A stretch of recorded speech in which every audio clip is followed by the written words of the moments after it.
Pemirsa pengerauh mancanegara ke Bali, kekantenang ageng, nanging tingkat hunian hotel bintang 5, mewah bintang 4, kau ningin tedun. Dua ning asapunika, kahanan inucap sampunang kantos nangiang, kahanan perang tarif, mawinan pemargi inucap kekantenang nenten becik.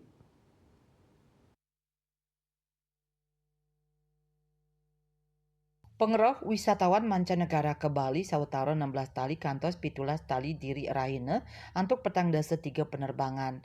Dua ning asa punika tingkat hunian hotel berbintang 4 miwah bintang 5 ring kauningin tedun. Daya beli wisatawan talar ngararat nanging kaaptiang pikobat puniki nenten nangiang kahanan para angga usaha nedunang arga utawi tarif.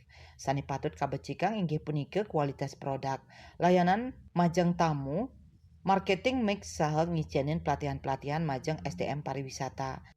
Himbauan saya kepada teman-teman, satu jangan panik, ya tidak perlu juga gerasa-gerusu untuk menurunkan harga, karena ini sudah ada indikasi uh, war price, jadi perang tarif ini. Kenapa saya lihat demikian? Ada beberapa hotel yang berbintang 4 menurunkan harga untuk meraih tamu-tamu sampai 200-300 ribu. Ini strategi yang sangat keliru.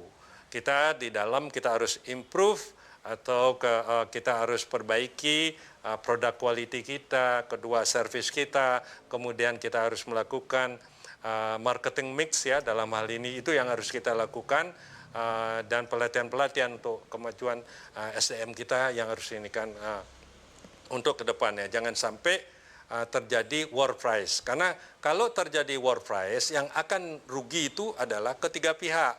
Pertama adalah pihak pengusaha, karena menurunnya harga, omset juga akan menurun.